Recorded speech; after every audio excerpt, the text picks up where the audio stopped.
Some startups go up, others go down. Welcome to GeekWire's elevator pitch, where 3 entrepreneurs pitch their businesses in the 48 seconds it takes to get to the top of Seattle's first skyscraper, the Smith Tower. Over the course of 9 episodes, we'll narrow the field from 27 entrepreneurs to 1 winner.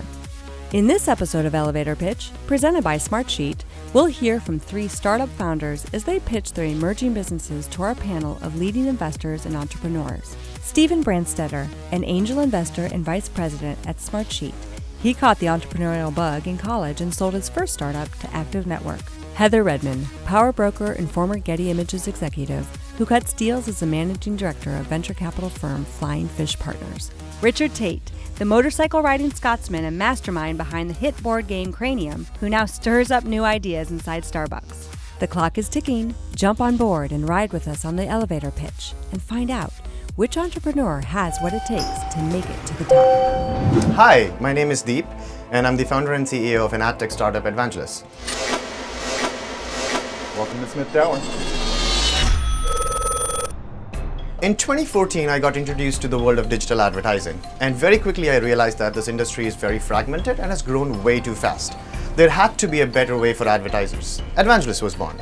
Advangelists is an ad tech operating system. We call it ATOS, and it uses its own internal AI-based proprietary stack to automate advertising, building a very close-knit relationship between an advertiser and a publisher.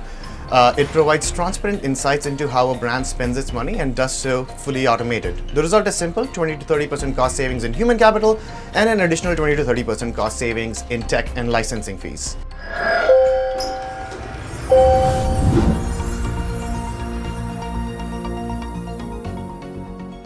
Who are your buyers right now? Who are you selling to? Mostly agencies, advertisers, companies like Starbucks, AT&T, Verizon, any advertiser that works with any agency and is typically used to buying on the Facebooks of the world, the Snapchats of the world, Googles of the world. We build an automated tech stack to essentially take them from point A to point Z without all the letters in between. So you mentioned that you're selling to agencies, but I thought you were displacing agencies. So who loses? What we're doing is depending on who the advertiser is. So an advertiser can come to us and say, hey, do everything end-to-end for me. We're a tech platform, so we say, hey, here is the platform, self-service. You can do your thing and explain them how to do it. We are a delivery platform instead of a creative shop, if you will. And what's the proprietary competitive advantage? The proprietary competitive advantage against most of our competitors, which is AppNexus, Trade Desk, and Beeswax, is that first, it's automated. Second, it's 70% cheaper. And most of our algorithms are patented. We've eliminated the need of ad operations, account management, sales planning by giving automated tools to support that. And that has further reduced the cost down. So when we go to our clients, we never tell them we'll help you increase your top line, but we are here to increase their bottom line. What does your sales motion look like right now? Our business is divided into 3 major verticals. Our prime business model is SaaS-based model where we go to a big agency or a big advertiser and pitch them this whole end-to-end platform. That particular sales cycle takes anywhere between 4 to 6 months because we are moving over a whole company to an ecosystem.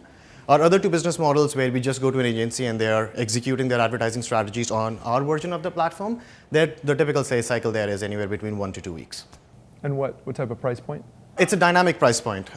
So we have given them automation tools that let them pick and choose what they want to determine their price point. So if you came to me and said, hey, I am XYZ, Smartsheets, and I want to advertise to people who are actually interested in my product, are in this age range, and I want to only advertise on Spotify or Pandora.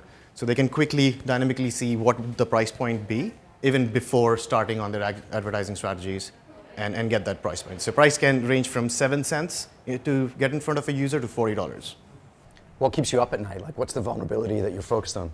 What keeps me up at night is the first mover advantage. So we have built this amazing ecosystem that is saving people a lot of money. We're growing, but I think we need to grow faster and get ahead with the market. So if you look at AppNexus, it was recently acquired for $1.6 billion by AT&T. And our biggest scare or fear is that someone big, like an Amazon or a Google, can try and get this technology in-house. And what's the constraint? Is it time, people, or money? All 3, actually. People we have tried to remove out of the equation because we're building automation AI-based tools. But it's more about the algorithms, more about how people want to essentially put things in front of it. So If you take the giants like a Google as an example, a Google will always use their technology in-house because they want advertising to come to them. What we do is we go to mid to small to large level agencies and say, hey, here is a piece of technology so that you can own your own technology stack. And that way you're complementing what you're doing on Google rather than competing. So was your question about what's their constraint in growing Yeah, I mean, faster? as an entrepreneur, there's really three variables that you try and focus on, which is people, finding the right team, cash, or time. And that for me was the constraint that I was trying to understand. Is just like, how do you solve around either one or two? It's hard to solve around all three, but how do you solve around one or two of those constraints? I was really surprised by his answer at the end, because I thought what he was going to say in relation to Amazon and Google is that Amazon and Google are protecting their own proprietary businesses around advertising, and so what he's doing is creating this, this neutral sort of tech stack that allows you to do what they do, but for any platform. And for any publisher that you want to work with. And so I was a little bit, I'd like to hear more from him about, exactly where he fits in the ecosystem. And this is such an exploding area right now. And how he's driven down cost. Is that sustainable? Where does he go from here?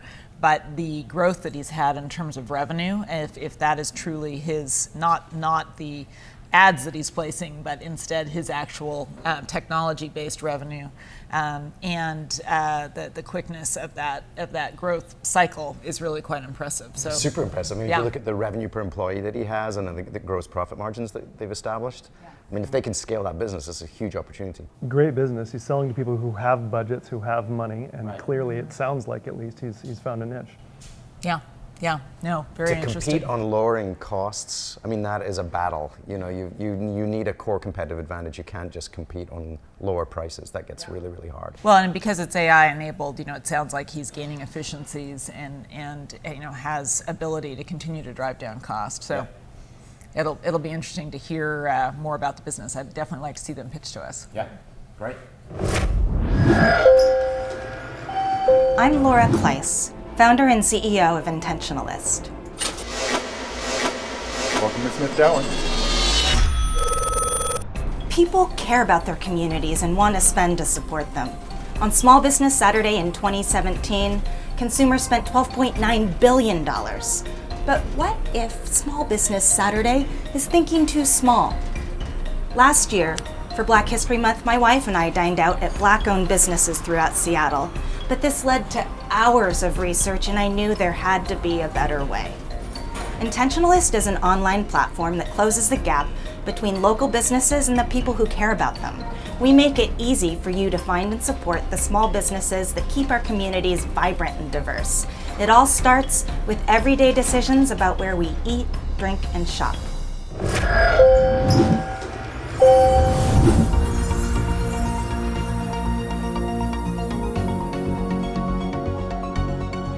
How do you build a catalog and determine which areas of business you're going to highlight? So to start with, we made a couple of decisions. Because one of the big picture problems that we're trying to address is the opportunity for consumers to reduce income inequality through the money that we already spend, we wanted to focus on consumer-facing brick-and-mortar small businesses. Now, what we discovered when we went out to collect the data is that there isn't an existing data set when it comes to identifying not just the what, but the who behind it.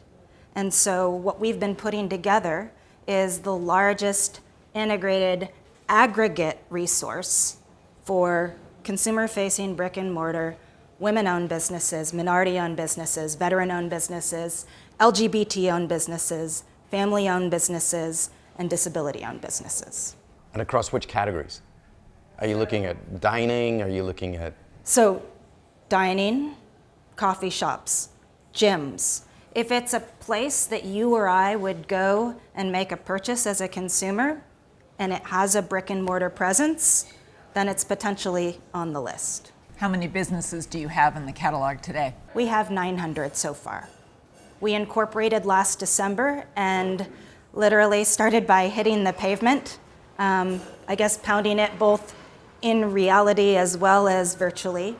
And what we found was that there was a lot of research that we could do online, and that what we did was we followed that by initiating partnerships with community-based organizations and other nonprofits, people who are a part of the system and network of stakeholders that care about buying local, that care about trying to bring about a more inclusive economy. How do you see scaling that when you get into new cities so that you don't have to go door to door? So we're already finding success in that regard.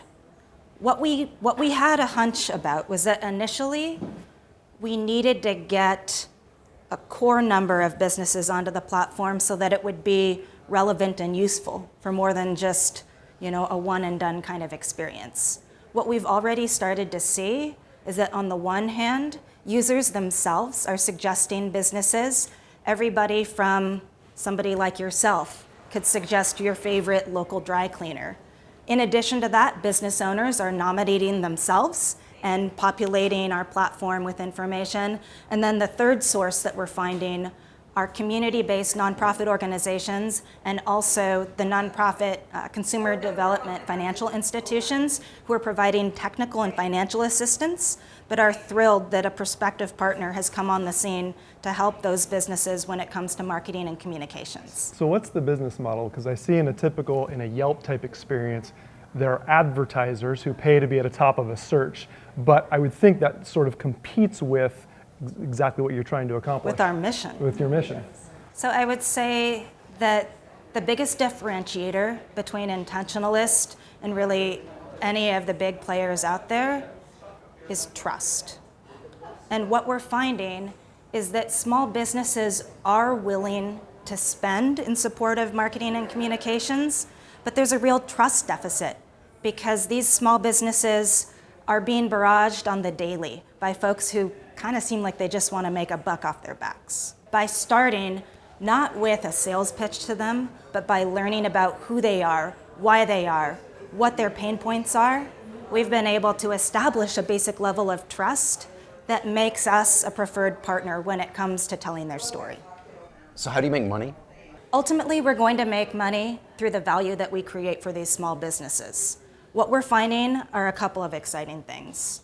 Number one, we're helping them to compete on the basis of what we think is an under-leveraged area of competitive advantage. Who they are, why they are, what their story is. We're helping to tell it.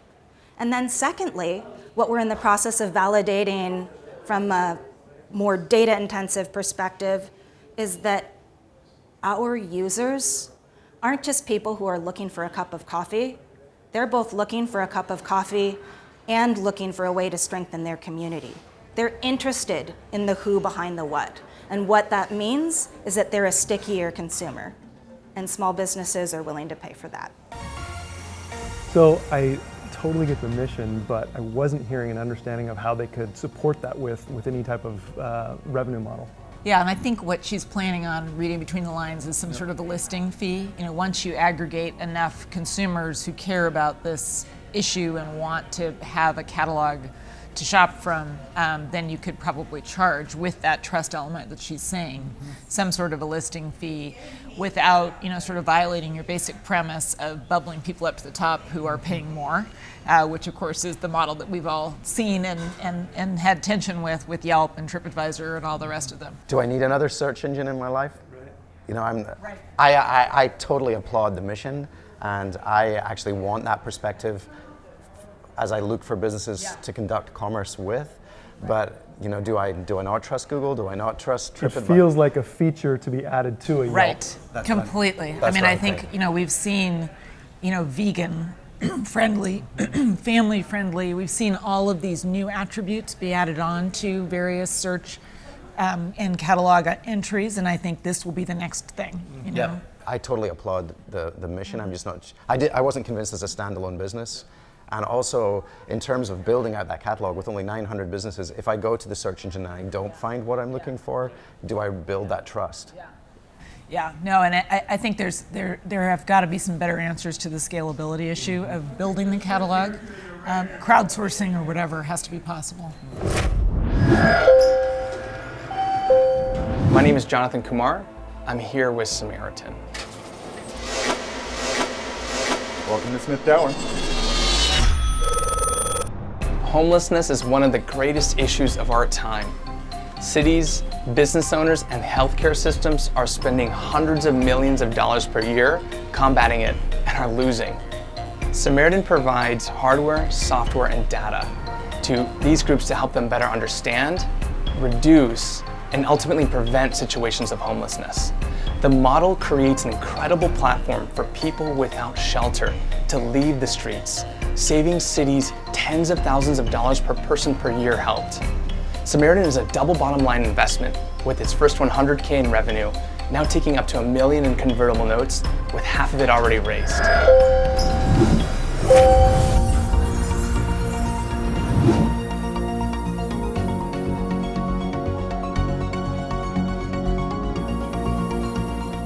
How do you create the content? Like, how do you capture someone's story? So we, again, empower nonprofits in the city, in Seattle, as well as upcoming New York City and Oklahoma City, to do some storytelling with these beacons. So the nonprofits themselves will either do it as an outreach team, or they'll equip volunteers. Anyone with a smartphone can have a conversation with someone on the street and essentially document it onto a beacon that they can then give them with a map of all the places that.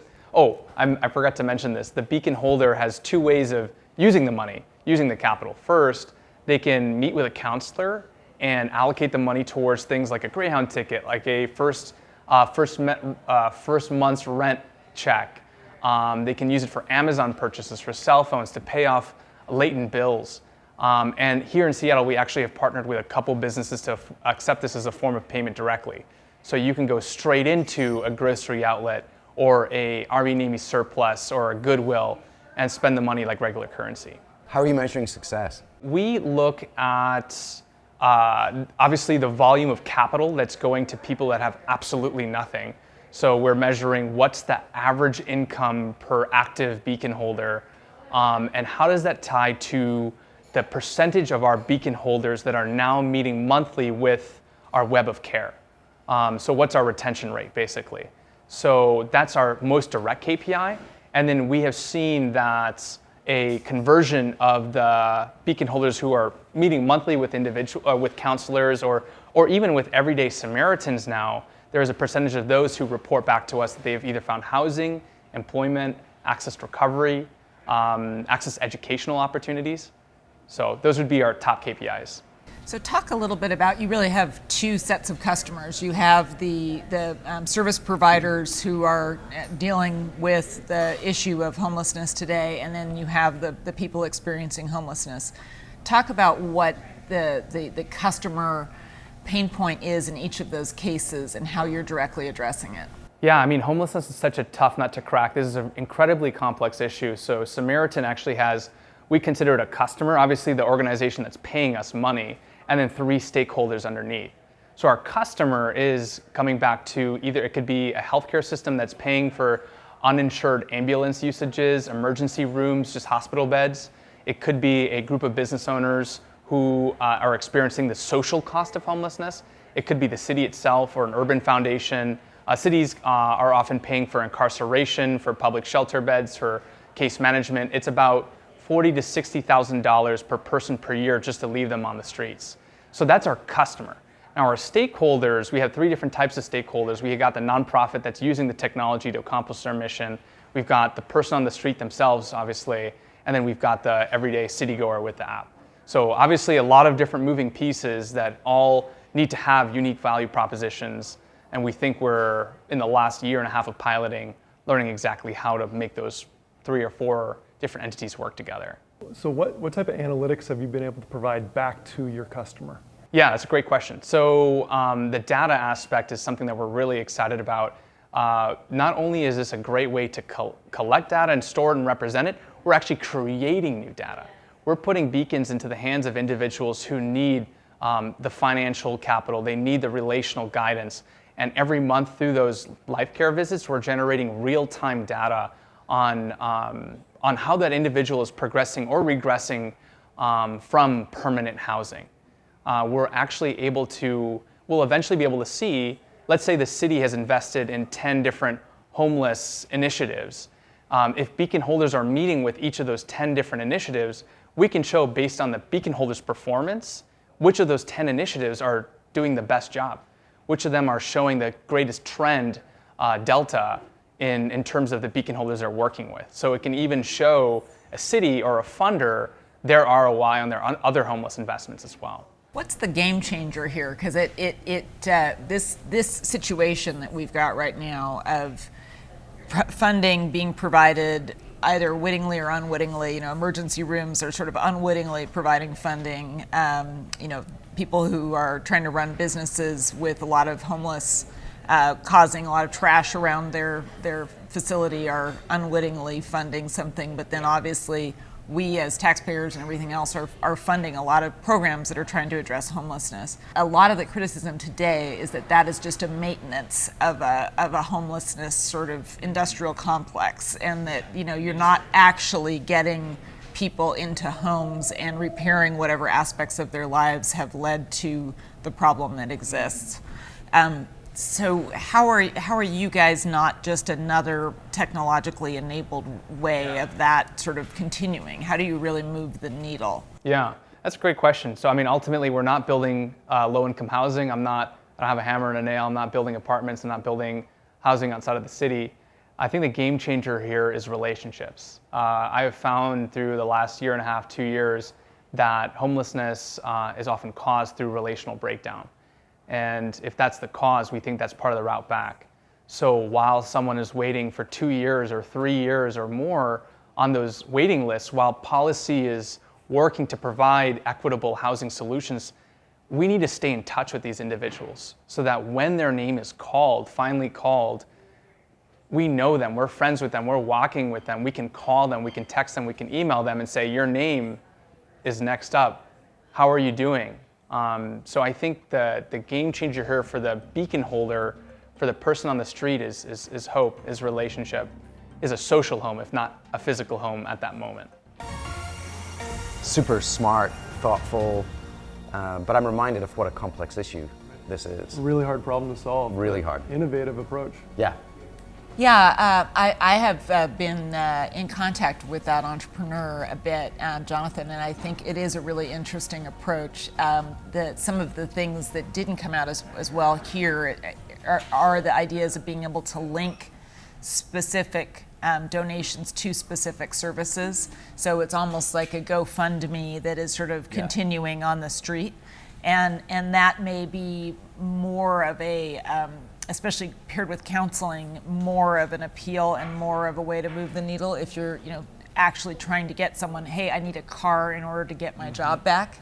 So here's the car that I am targeting and here's why it makes sense. And then you're funding that specifically, as opposed to just sort of a slush fund for whatever, but it might not be enough to really get somebody through that next hurdle. Right. I was really impressed how they had thought through the whole ecosystem and all of the different players in this very complex issue. He had an answer for, he had an understanding of, and he had a mission of what they were trying to accomplish with that group. Mm-hmm. Yeah, and being able to engage.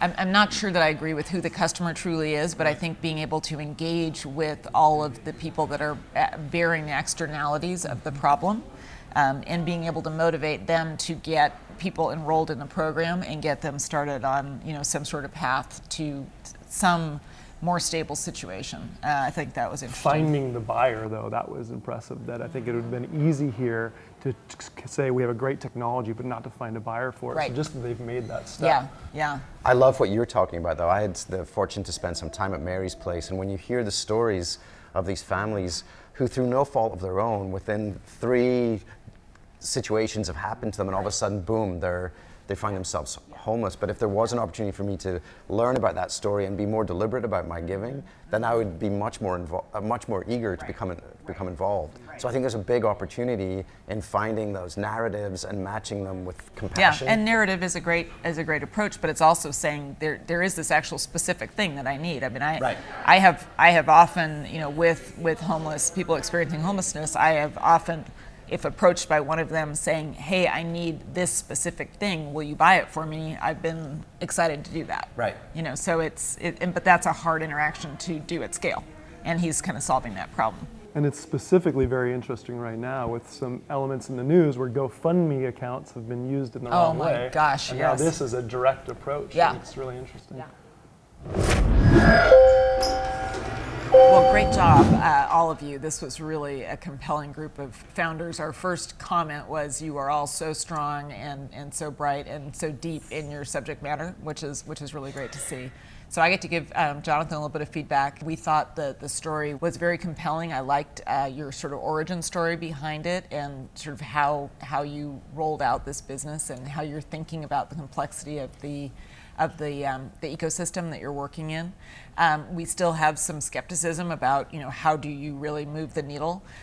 But we think the business is very, very interesting, and that your approach to it and your commitment to it is very impressive. Thank you. Laura, really good job on your pitch. It was really clear what your mission was and how you were going after this business. We were really impressed by that. Obviously, through our questions, there are some things still to be figured out, especially around the scale and the revenue model. But it sounds like for the time that you've been around, you're starting to figure those things out already, and excited to see where you go. Thanks so much. And Deep, I just love the momentum that you guys have right now. Speed is your friend. Go fast, young man. Go very, very fast. But really struck by the momentum that you have in the business, the clarity that you've got of the market that you're going after. But I would encourage you to raise money and go at a hyperbolic speed. Absolutely. I can help you with that. I'd love to talk. And it was a very tough choice, but we are very pleased to announce that the winner is Samaritan. Very excited, obviously. Our business is looking at a very different type of problem than most startups. We're really thankful to be, talking with the colleagues and the peers and the community that we're able to with Samaritan. This week's winner will advance to the next round with a chance to pitch live on stage in front of 1,000 tech and business leaders at the 2018 GeekWire's Summit in October. In our next episode, 3 new entrepreneurs will hop on board the Smith Tower elevator, competing for startup glory. Check out geekwire.com/elevator pitch for new episodes.